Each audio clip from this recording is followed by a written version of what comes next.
Dans cette vidéo, nous allons vous apprendre comment tester les valeurs ohmiques des éléments. La vérification des valeurs ohmiques permet de donner une idée de l'état de fonctionnement de certains des éléments de régulation ou de production.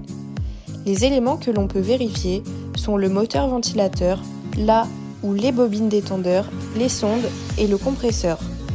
Ces valeurs ohmiques peuvent être vérifiées lors du remplacement de la carte régulation d'une unité intérieure ou d'une unité extérieure ou simplement pour vérifier le bon fonctionnement de l'installation. Avant toute chose, il faudra trouver et comprendre le schéma électrique de l'unité concernée. Avant toute manipulation, coupez l'alimentation de l'unité extérieure.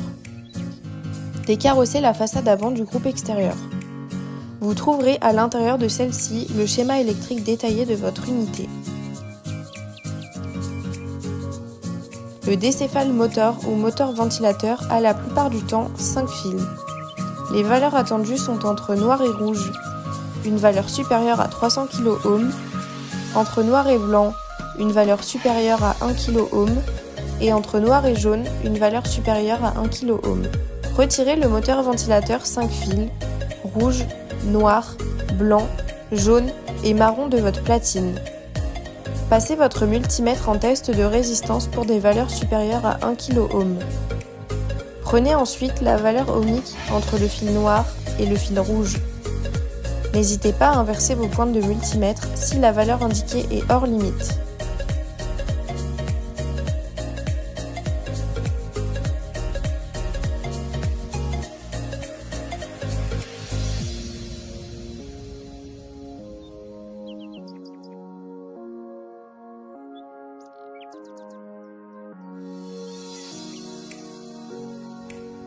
Nous allons désormais prendre les valeurs ohmiques de l'expansion valve, bobine détendeur.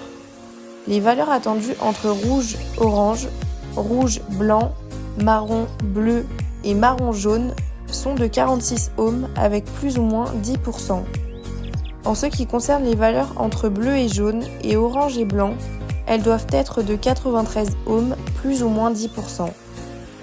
Débranchez la bobine détendeur de la platine de régulation. Ici, un exemple entre rouge et blanc.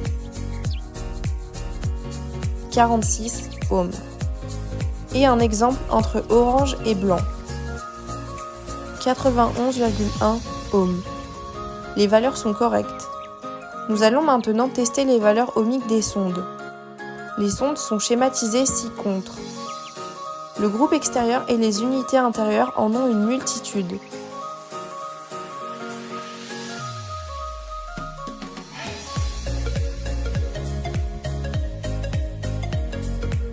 Prenons l'exemple de la sonde extérieure. Pour 20 degrés, la valeur ohmique de cette sonde extérieure est de 12 kΩ.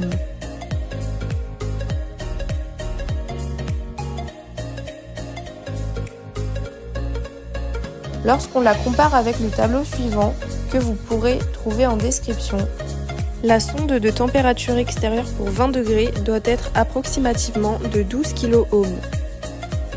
C'est le cas. Notre sonde est donc correcte. Pour les connecteurs qui possèdent plusieurs sondes ou jeux de sondes, il faut prendre les valeurs ohmiques des fils 2 à 2, le premier avec le second, le troisième et le quatrième, et ainsi de suite. Prenons maintenant les valeurs ohmiques du compresseur. Passez votre multimètre en contrôle de résistance. Prenez la valeur ohmique entre chaque enroulement du compresseur.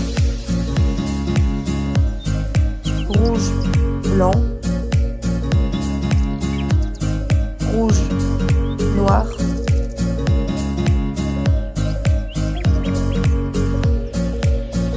blanc et noir. Les enroulements doivent avoir une résistance comprise entre 0,1 et 5 ohms, mais également qu'ils aient au maximum 0,2 ohms de différence.